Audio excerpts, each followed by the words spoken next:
जो होता है विद्युत चुंबकीय तरंग होता है। इस प्रकाश के दिशा में कोई भी रुकावट आ जाएगा तो क्या होगा, उसका मार्ग बदल जाएगा। जब उसका मार्ग बदल जाएगा तो उस घटना को हम लोग क्या बोलेंगे, प्रकाश का परावर्तन बोलेंगे। जय हिंद। आज के इस वीडियो में हम लोग क्लास 10 साइंस फिजिक्स के पहले चैप्टर लाइट को पढ़ने वाले हैं। देखिए, लाइट को हम लोग क्या बोलते हैं, प्रकाश बोलते हैं। तो हम लोग एक एक लेक्चर करके इस चैप्टर को कंप्लीट करेंगे। बेसिक से बेसिक कॉन्सेप्ट को इस वीडियो में हम लोग डिस्कस करेंगे।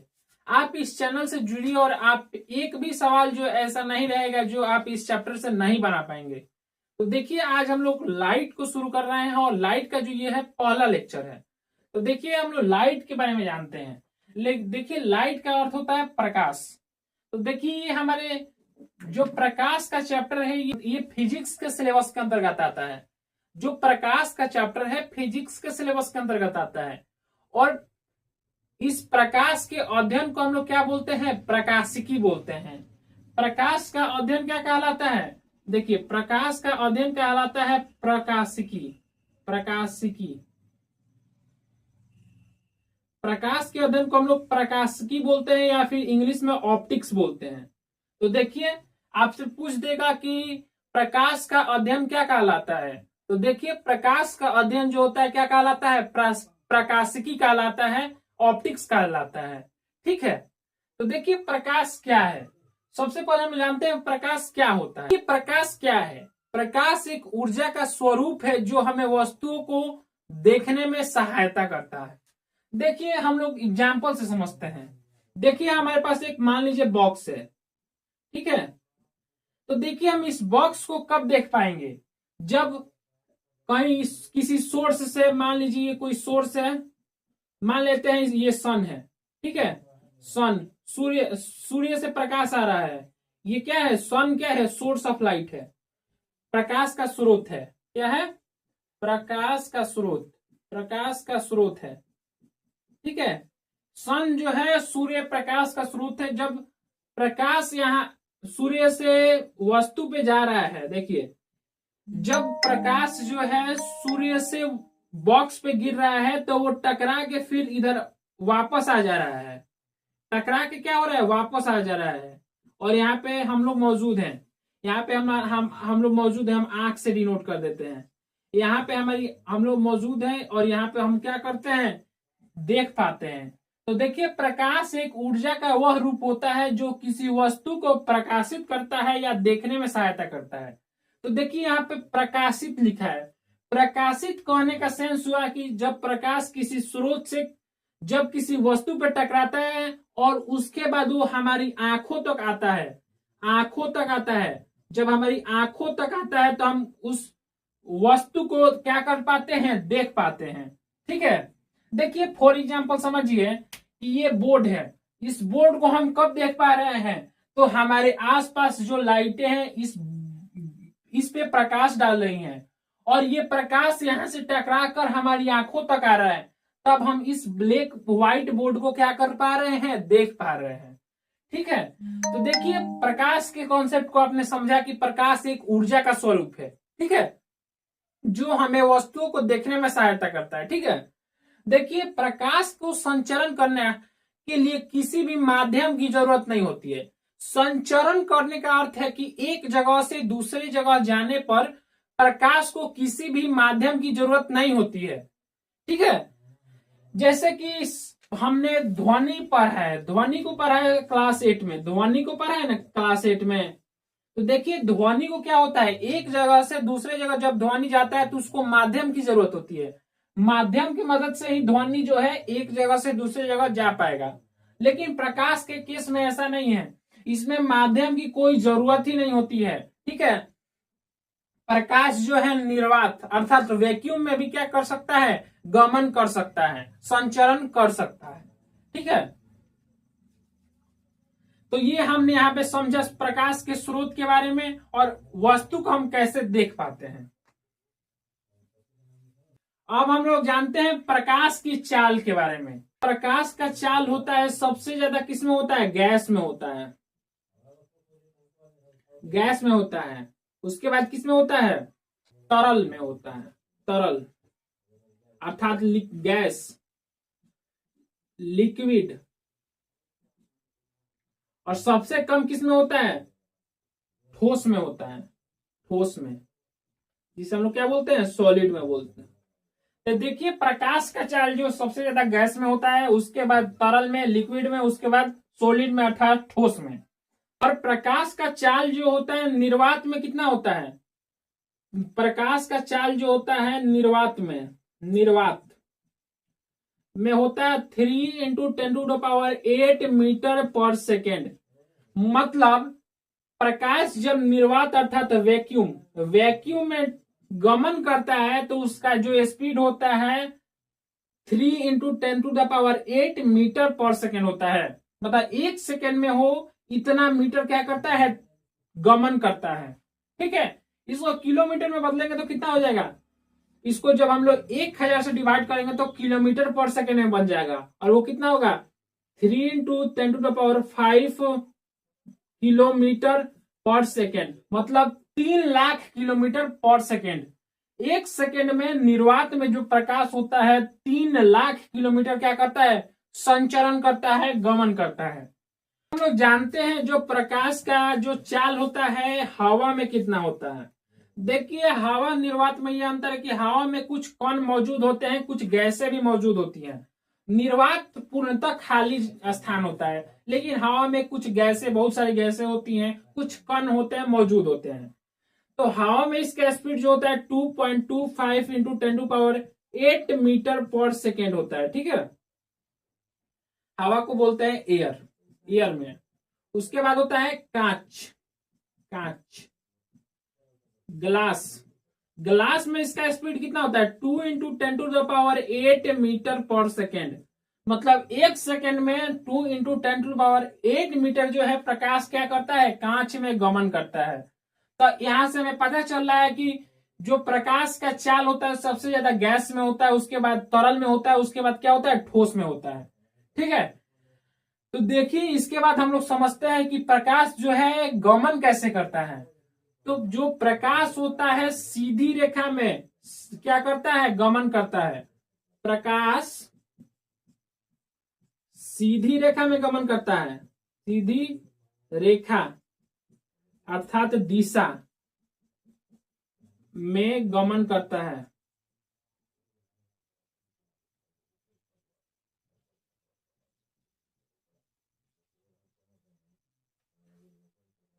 ठीक है, तो प्रकाश सीधी रेखा अर्थात दिशा में गमन करता है। जैसे ये सोर्स है, मान लीजिए सन।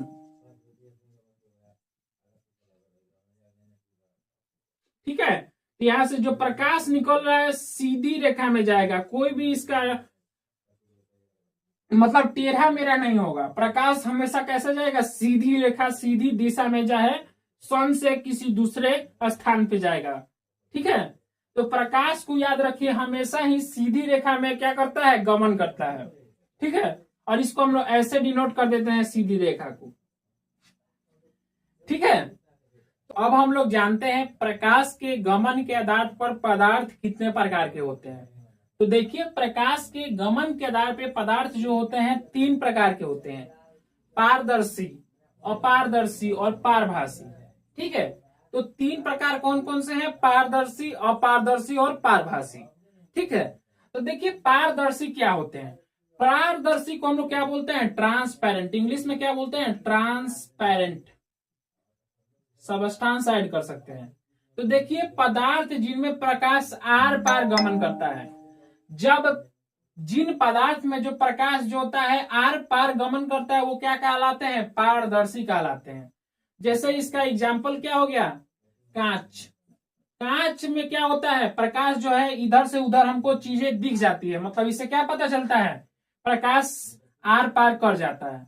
देखिए कांच हो गया पारदर्शी। उसके बाद क्या हो गया? जल भी क्या है? पारदर्शी है। तो देखिए पारदर्शी होते हैं जिनसे प्रकाश आर पार क्या हो जाता है? गमन कर जाता है। देखिए जल की बाल्टी में जब हम लोग ऊपर से नीचे देखते हैं तो जो तल पे जो चीज रखा रहता है हमको क्या कर रहता है? दिख जाता है। तो उससे क्या पता चलता है कि जल भी क्या है? पारदर्शी है। अब जानते हैं अपारदर्शी के बारे में, जिसे हम लोग क्या बोलते हैं? ओपेक। ओपेक पदार्थ जिनमें प्रकाश आर पार गमन नहीं करता है, वैसे पदार्थ जिनमें प्रकाश जो है इधर से उधर नहीं जा पाता है। जैसे इसका एग्जाम्पल क्या है, उदाहरण क्या है, दीवार। जब हम लोग दीवार पे प्रकाश डालते हैं तो हमको दीवार के उस साइड की वस्तुएं हमको क्या होती है, नहीं दिख पाती हैं।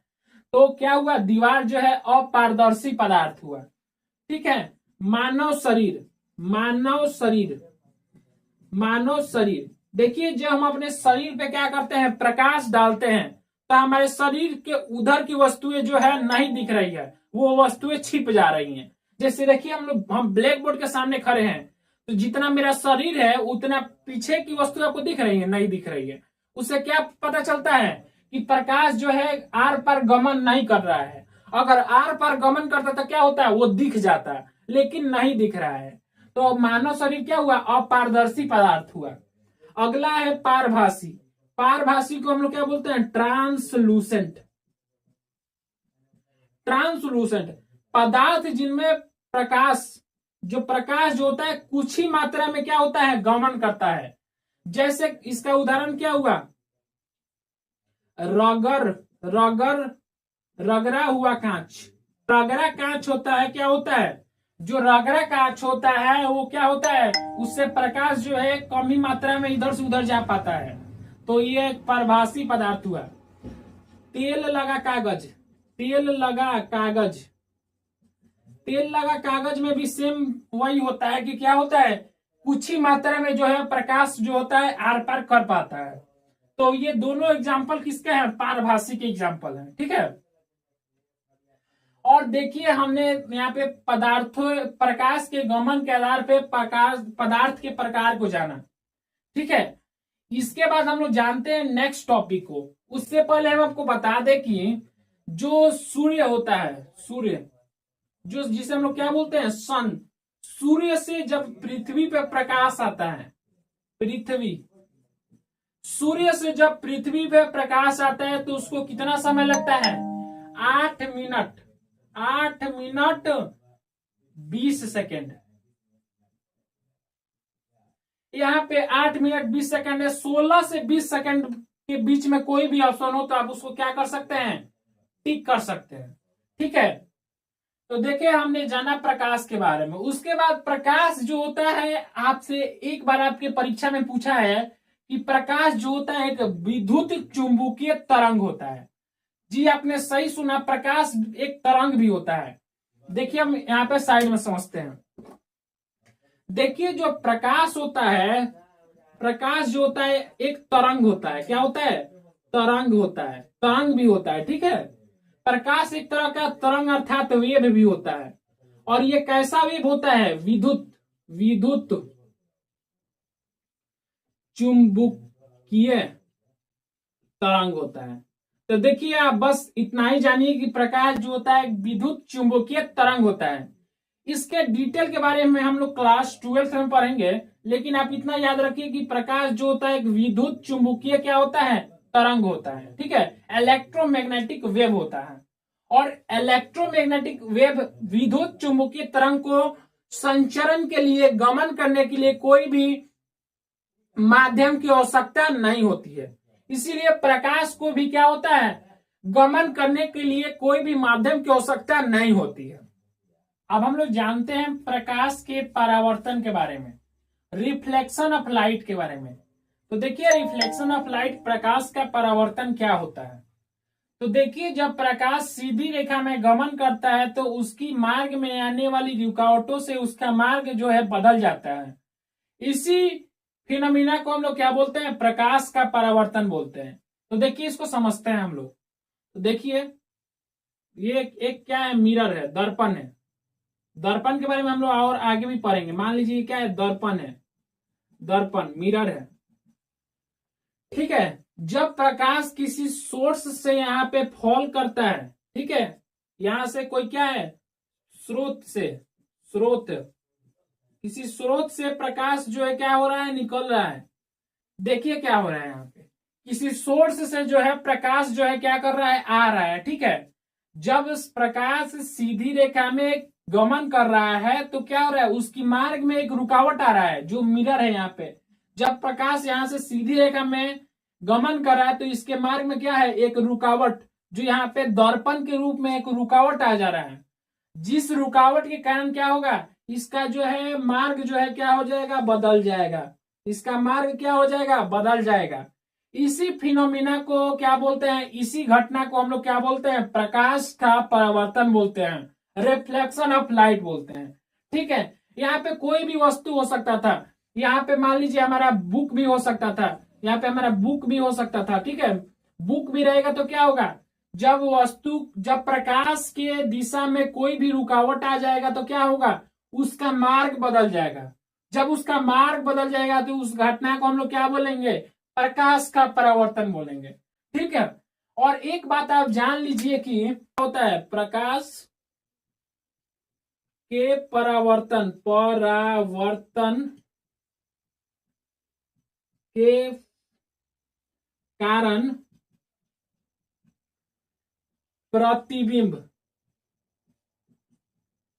प्रतिबिंब क्या क्या होता है, निर्माण होता है।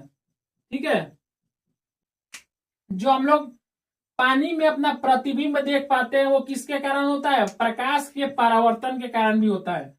इससे ऑब्जेक्टिव में आपका सवाल भी पूछ सकता है, प्रतिबिंब का निर्माण किसके कारण होता है, तो ऑप्शन में क्या होगा, परावर्तन के कारण होगा, रिफ्लेक्शन के कारण होगा। ठीक है, देखिए परावर्तन का कितना प्रकार होता है, परावर्तन का प्रकार एक क्या है, नियमित परावर्तन। जब प्रकाश का परावर्तन जो है क्या होता है, समतल सतह से परावर्तन जो होता है, समतल सतह से हुआ परावर्तन।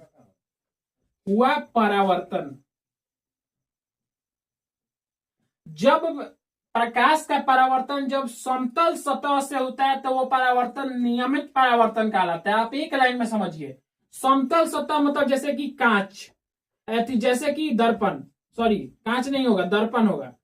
जब प्रकाश समतल सतह पे गिरता है तो क्या होता है, जब समतल सतह पे गिरता है तो फिर उस पे हुआ परावर्तन क्या कहलाता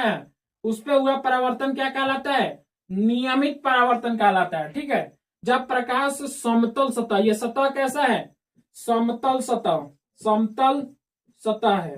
ठीक है, और समतल सतह का उदाहरण क्या हो जाएगा, जैसे कि दर्पण जो है क्या है, दर्पण अर्थात मिरर जो है क्या है, एक समतल सतह होता है। और इससे हुआ परावर्तन कैसा होगा, नियमित परावर्तन होगा। कैसा होगा, नियमित परावर्तन होगा।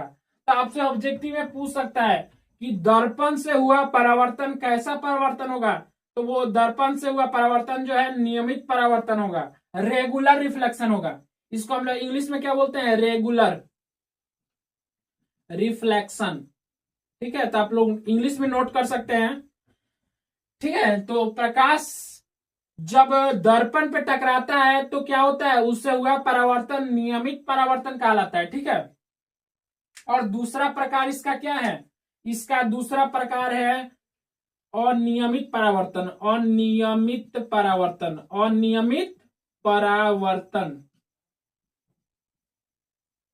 अनियमित परावर्तन को इरेगुलर रिफ्लेक्शन बोलते हैं। ठीक है, तो देखिए इरेगुलर रिफ्लेक्शन क्या कहलाता है, जब प्रकाश का परावर्तन जो है खुरदुरी सतह से होता है, खुरदुरी सतह से हुआ परावर्तन,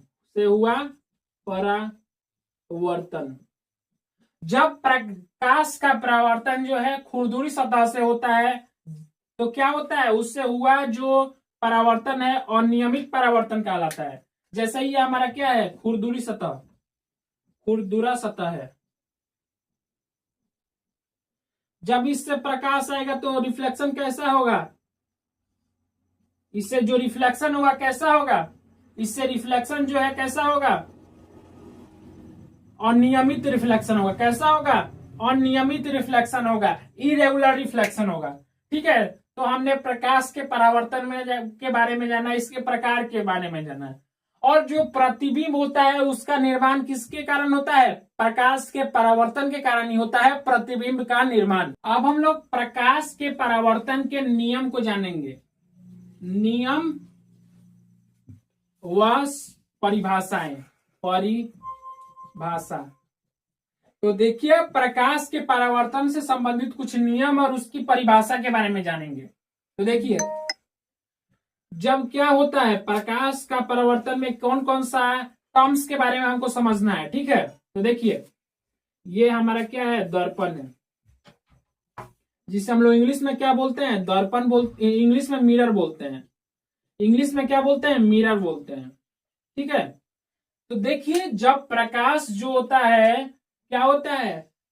मिरर पे आता है, दर्पण में आता है, ठीक है। किसी स्रोत से जब प्रकाश दर्पण पे गिरता है तो क्या होता है? इससे टकराकर वापस चला जाता है, और इससे कौन सा परावर्तन होता है? नियमित परावर्तन होता है, ठीक है। तो देखिए इससे संबंधित कुछ टर्म्स है उसके बारे में हम लोग जानते हैं, ठीक है। देखिए ये जो है क्या है? परावर्तन पृष्ठ है। परावर्तन पृष्ठ, परावर्तन पृष्ठ, इसे रिफ्लेक्टिंग सरफेस बोल सकते हैं। रिफ्लेक्टिंग सरफेस, रिफ्लेक्टिंग सरफेस मतलब जिस पृष्ठ पे, जिस सरफेस पे परावर्तन होता है उसे हम लोग क्या बोलते हैं? परावर्तन पृष्ठ बोलते हैं। और जो प्रकाश का किरण इस पे आ रहा है दर्पण पे उसे हम लोग क्या बोलते हैं? आपतित किरण। आपतित किरण, आपतित किरण। और जो परावर्तन के पश्चात जो प्रकाश का किरण जा रहा होता है उसे हम लोग क्या बोलते हैं? परावर्तित किरण। परावर्तित किरण, ठीक है। इंसिडेंट रे, रिफ्लेक्टेड रे, और इसको हम लोग क्या बोलते हैं? अभिलंब। अभिलंब, ठीक है। आप लोग एकदम कॉन्सेप्ट को समझिएगा। इसे इंग्लिश में नॉर्मल बोलते हैं, इसे इंग्लिश में इंसिडेंट रे बोलते हैं। इंसिडेंट रे, इसको हम लोग बोलते हैं रिफ्लेक्टेड रे। Reflected ray. अब देखिए जो प्रकाश का किरण परावर्तन पृष्ठ अर्थात दर्पण पे आ रहा होता है उसे हम लोग क्या बोलते हैं? आपतित किरण बोलते हैं, ठीक है। तो आपतित किरण क्या होगा देखिए जानते हैं। देखिए प्रकाश का किरण जो सतह पे आ रहा होता है, जो सतह पर आ रहा होता है, आता है, उसे हम लोग क्या बोलते हैं? आपतित किरण बोलते हैं। वह प्रकाश का किरण जो सतह पे आ रहा है उसे आपतित किरण बोलते हैं, ठीक है। उसके बाद क्या है? परावर्तित किरण। देखिए परावर्तन के पश्चात जो किरण जा रहा है वो परावर्तित है, जो आ रहा है आपतित है, ठीक है। उसके बाद है अभिलंब, जिसे इंग्लिश में नॉर्मल बोलते हैं। अभिलंब ये एक काल्पनिक जो है, काल्पनिक रेखा होती है। काल्पनिक क्या होता है? ये काल्पनिक होता है, काल्पनिक लाइन होता है।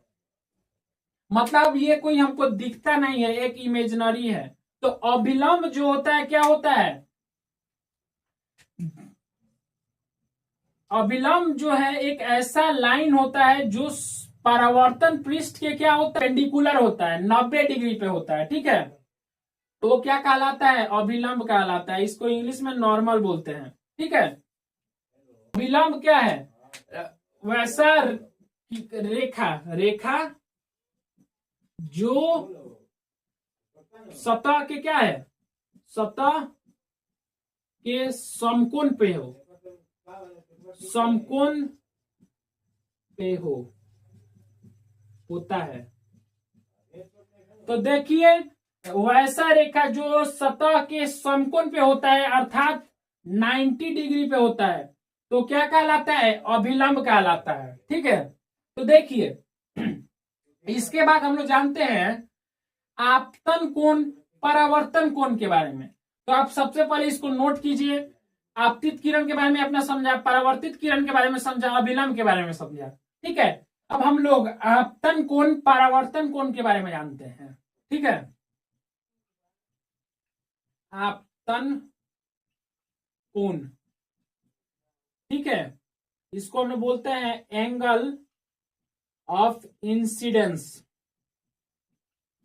देखिए एंगल ऑफ इंसिडेंस क्या होता है, जो आपतित किरण है और जो अभिलंब है उसके बीच का जो ये आपको एंगल कोण दिख रहा है, यही क्या है, आपतन कोण है। और इसको हम लोग कैसे डिनोट किए हैं, आई से डिनोट किए हैं। ठीक है, तो देखिए इसका परिभाषा हम लोग लिखते हैं, आपतित किरण और अभिलंब के बीच का जो कोण आपको दिख रहा है, जिसे हम लोग आई से डिनोट किए हैं, ये क्या है, आपतन कोण है। ठीक है, इसके बाद आप देखिए परावर्तन कोण क्या कहलाता है, परावर्तन कोण। ठीक है, तो परावर्तन कोण को हम लोग बोलते हैं एंगल ऑफ रिफ्लेक्शन, परावर्तन कोण को एंगल ऑफ रिफ्लेक्शन बोलते हैं। ठीक है, तो देखिए परावर्तन कोण क्या कहलाता है, तो देखिए जो परावर्तित किरण और अभिलंब के बीच का जो ये एंगल है, कोण है, जिसे हम लोग आर से डिनोट किए हैं, ये क्या है, ये परावर्तन कोण है। तो देखिए आसान से समझिए, आसानी से समझिए, आपतित किरण अभिलंब के बीच का एंगल आपतन हो जाएगा, और असे याद रखिए आपतित आपतन। यहीं से सेम उसी प्रकार परावर्तित किरण और अभिलंब के बीच का कोण परावर्तन कोण, परावर्तित परावर्तन। ठीक है, तो इसका परिभाषा हम लोग लिख देते हैं। तो देखिए परावर्तित किरण और अभिलंब के बीच का जो कोण होता है परावर्तन कोण कहलाता है। इसको हम लोग एंगल आर से डिनोट करते हैं। ठीक है, तो हमने सारे टर्म्स के बारे में जाना। जिस सतह पे प्रकाश आ रहा है वो परावर्तन पृष्ठ, जो प्रकाश आ रहा है आपतित किरण, जो जा रहा है परावर्तित किरण, और जो 90 डिग्री पे, सतह के 90 डिग्री पे जो रेखा है, जो काल्पनिक रेखा है, उसे हम लोग अभिलंब बोलते हैं। अभिलंब और आपतित किरण के बीच का कोण आपतन कोण कहलाता है। अभिलंब और परावर्तित किरण के बीच का कोण परावर्तित कोण कहलाता है। सिर्फ परावर्तन कोण भी बोल सकते हैं उसको।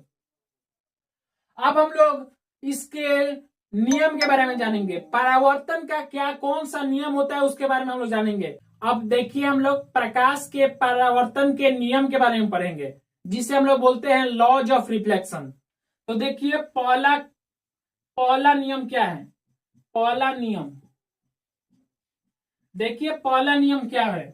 तो देखिए पहला नियम है कि जो आपतित किरण होता है, जो अभिलंब होता है, और जो परावर्तित किरण होता है, वो तीनों ही एक ही तल में होते हैं, एक ही सरफेस पे होते हैं, मतलब एक ही प्लेन में तीनों होते हैं।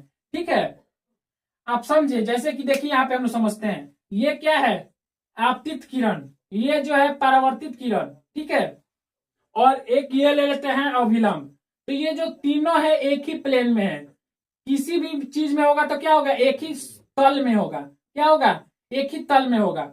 मतलब एक ऐसे, मतलब क्या होगा, देखिए ये एक ही तल में है, ऐसे नहीं होगा कि आपतित किरण ये है अभिलंब ये है, ऐसे हो जाएगा, ऐसे नहीं होगा, तीनों क्या होगा, एक ही तल में होगा, मतलब एक ही सरफेस में होगा। ठीक है, तो हमने प्रकाश के पहले नियम को लिख लेते हैं, जो आपतित आपतित किरण अभिलंब अभिलंब व परावर्तित परावर्तित किरण एक ही तल, तल को क्या बोलेंगे, सरफेस, सरफेस या प्लेन, प्लेन में होता है, में होता है, होता है। ठीक है, और परावर्तन का दूसरा नियम जानते हैं, प्रकाश के दूसरे नियम को। तो देखिए प्रकाश का दूसरा नियम कहता है कि जो आपतित कोण होता है परावर्तन कोण के क्या होता है, बराबर होता है। Angle of incidence is equal to angle of reflection. तो देखिए इसको हम लोग लिख लेते हैं, आपतन आपतन कोण परावर्तन कोण के बराबर होता है, के बराबर होता है।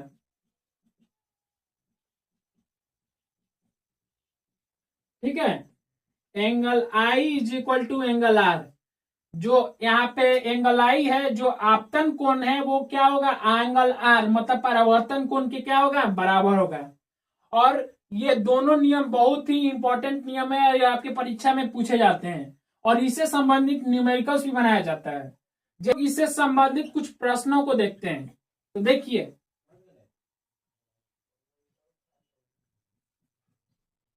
ठीक है, ये प्रकाश का किरण जो आपतित किरण आ रहा है और ये परावर्तित किरण है, ठीक है। अब देखिए, ये अभिलंब हम लोग खींच लेते हैं, ये जो है 37 डिग्री है, ठीक है। तो हमको ये बताइए, एक्स डिग्री बताते हैं, एक्स का वैल्यू क्या होगा। तो देखिए यहाँ पे हम लोग समझते हैं। तो देखिए, हमने प्रकाश के नियम में समझा कि जो है आपतन कोण परावर्तक कोण के बराबर होता है। और आपतन कोण क्या होता है, आने वाले किरण और अभिलंब के बीच का जो कोण होता है क्या होता है, आपतन कोण होता है। मतलब देखिए इसको हम लोग कैसे सॉल्व करते हैं। तो यहाँ पे एंगल आई किसके बराबर दिया गया है, 37 डिग्री के बराबर दिया गया है, ठीक है। क्या होता है, परावर्तित किरण और अभिलंब के बीच का एंगल जो क्या दिया गया है, x डिग्री दिया गया है। तो हम लोग दूसरा नियम के आधार पर क्या बोल सकते हैं, angle I is equal to angle R, मतलब x is equal to 37 degree. मतलब यहाँ पे x का वैल्यू कितना होगा, 37 डिग्री होगा, ठीक है।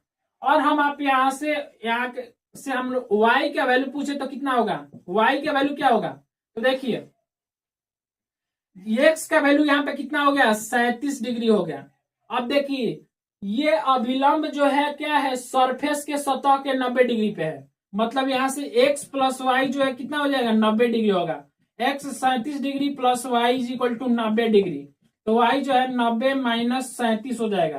तो y का वैल्यू 53 डिग्री हो गया। तो 53 डिग्री जो है क्या हमारा y का वैल्यू हो गया। तो इससे संबंधित कुछ ऐसे ही न्यूमेरिकल आपके एग्जाम में पूछे जाते हैं। तो ठीक है, तो आज के लेक्चर में बस हम लोग इतना ही पढ़े हैं। आप अगले लेक्चर तक इसको रिवाइज कीजिए और आपकी किताब में इससे रिलेटेड जो सवाल है आप उसको लगा के आइए, किताब को एक बार रीड करके जरूर आइए। तो आप इस वीडियो को लाइक कीजिए, चैनल को सब्सक्राइब कीजिए, अपने दोस्तों में शेयर कीजिए।